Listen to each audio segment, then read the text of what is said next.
Youths in the ruling All Progressives Congress APC are asking President Muhammadu Buhari to sack the governor of the Central Bank of Nigeria, Mr. Godwin Emefiele, over the continued hardship being faced by Nigerians as a result of the policy of the redesigning of the Naira note.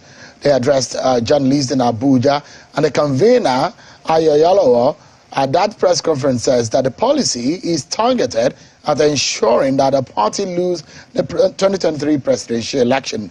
The youth are drawn from across the country, and they're wondering why just 11 days to the elections, Nigerians were still facing severe hardship over the monetary policy, arguing that the central bank governor is deliberately turning millions of Nigerians who would want to vote for the party against it.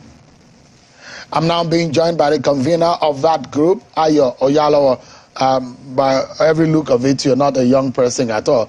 I told you we are not young. I don't know where you brought the word young from. You're not youth, but you may be young. Everybody is young. Thank you so much, Ayo, for joining us. Yeah, thank you, Sean. Right, indeed. Mate, you made some very strong allegations.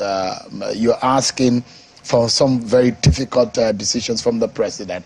On what basis are these allegations and your submissions at that press conference? Thank you, Sean. I actually wanted to read something here, but I'll have it in my head. The presidency released a statement through his spokesperson, Malam Garba Shehu, that they will study the Supreme Court judgment and abide by it.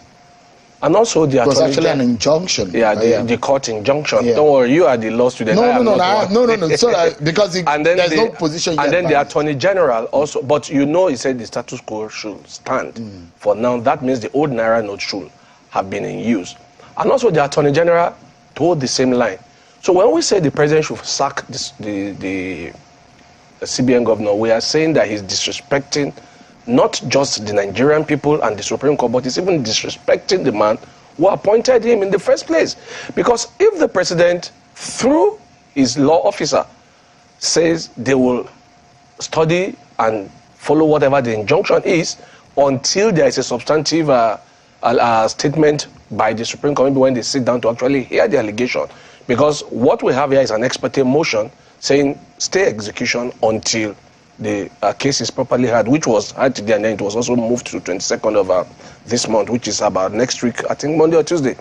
So if he is now deliberately going against what the law officer, who we believe is representative of the president, is saying, then why is he still in the office? I mean, Sean, let's look at this. Why would he say that he's going against it? Because... Has he taken any decision? Yes, because we saw today that a statement emanated from the CBN that the old note can no longer be used as a legal tender, which means he has disobeyed not just the Supreme Court, but he has gone against what his employer... Have you been able to verify that statement, if it's coming from the CBN? But you saw the news everywhere today. No, that money is being rejected by people. And now let's talk to ourselves. Sean, as we speak, Britain has just changed its currency because the Queen died some time ago, and they have a king, and his face is going to be adorning the new currency. There is no drama about it.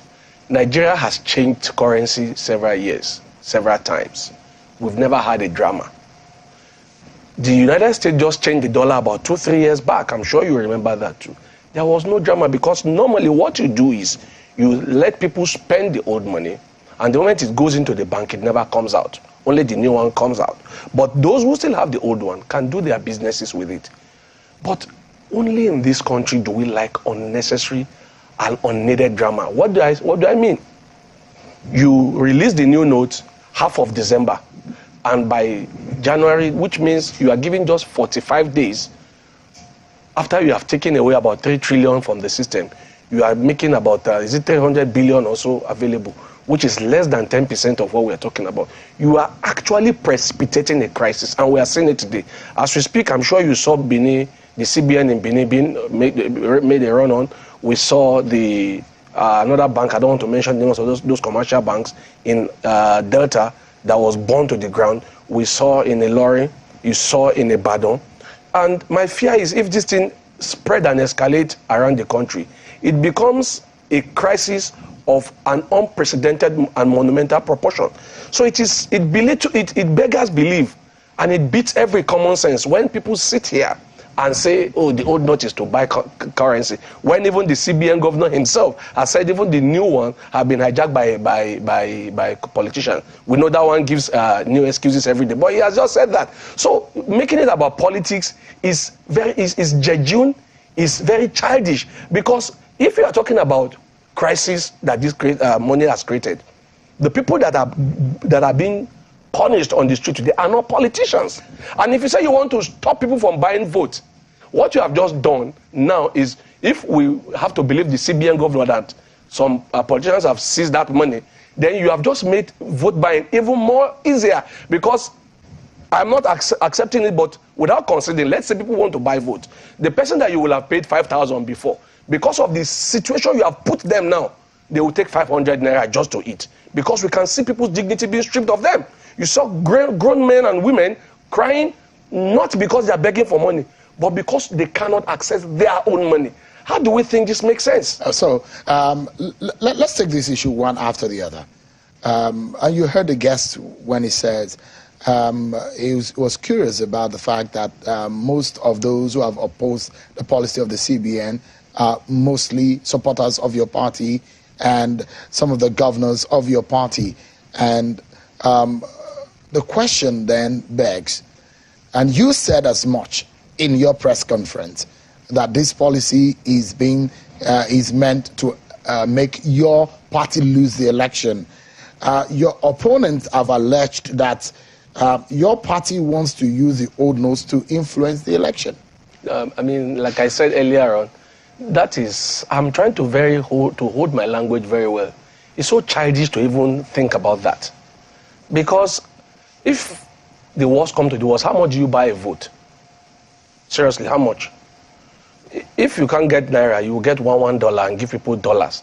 So making it about vote buying is beside the point. But you are stated in your press conference. No. I will go there. You've asked me now. Let me. I'm making reference to. Yeah, I know. I will answer you. Go ahead, please. Now, it's not about buying votes. It's about creating anger. Go check online. People will say the party that brought this will vote them out. That's what we are talking about. It's about creating an enabling situation to make people be angry. And we believe that the moment, whether it was contrived, whether it was by mistake, whether it was by omission or commission, the CBN governor threw his heart in the ring to run for election. That was the day he should have been fired. Whether it was true or not, no country in this world will accept that kind of thing, because you do not expect him to be partisan. You remember the moment that happened, what did the INEC say? That they can no longer trust the CBN to keep their critical material. Isn't that where they used to keep it? Now you see the danger we have created. So whether the man is actually a member of the party or not, he has given us a situation where we have to keep defending what we don't need to defend. The day those messages, those pictures came out of him buying about 50,000 cars to want to run, all of them branded, that was the day he should have been questioned. Because you can claim, oh, it's not me, some people bought it on my behalf. Who are those people? Now, this is where the problem began from. So we see it as a man who is angry, and he wants to use his anger to create a situation to ensure that the APC not only lose the election, to create a groundswell of anger against the party. Because we have never seen a situation in the entire world, you can quote me anywhere, where new notes are introduced, and in 45 days, you say people should bring over 3 trillion. There is an update on the presidential poll. I I saw it as I was coming in. Yeah. Does that even increase your fear? Because you said that the plan is to make your party lose. Without poll, does it buttress the fact that your party is at the danger of losing the election? No, we're not at the danger of losing the election, because Nigerians are not foolish. They can see what is going on, that this is a groundswell. I mean, you talked about the governors. Clearly, the APC governor have said, look, this is not our party's policy. But a governor who has made sure that his state assembly has not sat, he has refused to swear in 14 out of the 24 assembly members, is one of those people standing against the policy. I mean, to support this evil policy. Meanwhile, as at today, his state was on fire. So you see, these guys think everything is politics. It's not about politics, it's about humanity. I mean, put yourself in the shoes of those old men. those old women we all saw pulling off their dresses, crying because they couldn't eat. How do we make this about politics? Where is our humanity? We are saying you can't strip people of their dignity because you want to do a policy. I will tell you a story. A governor in Nigeria, he's now a former governor, and I was in a meeting with him a few days back, and he said this, and that struck a chord with me. He said, as a governor, I did a policy. What was that policy? I increased the school fees of a particular university. I don't want to mention the name of the governor. But when he increased the school fees, he was at Omura with some people, and the people were speaking in a language you understood, one of our local languages. And he had the father saying, well, I like the policy, but now I have to withdraw my child from school because I can't pay. He said, and he said this, I'm quoting him directly now, that so my policy will make this man not to put a child in school.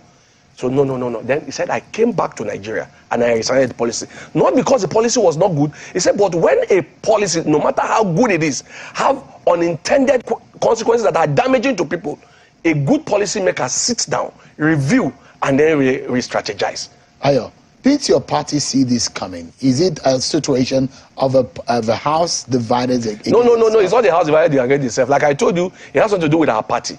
We have a man who lost, or who thought, because he has acquired whatever I think it is he has acquired, has done some very bad things, and probably some people have promised him that we will shield you, just ensure that they don't come back. Maybe not. But this is what we are looking at. That is why we are appealing to the president. That look, you have a legacy. You've spent 8 years. For the whole period you were a president until now, there have been no fuel crisis. Suddenly, at the twilight of your administration and at the eve of an election, there were crises everywhere. Fuel crisis, Naira crisis, now decide to join on it. Now, the fuel crisis has eased. We thank God for that. At least in Abuja, I can see that. But this Naira crisis, the way the CBN governor is doubling down, you will find out that this is more than just policy.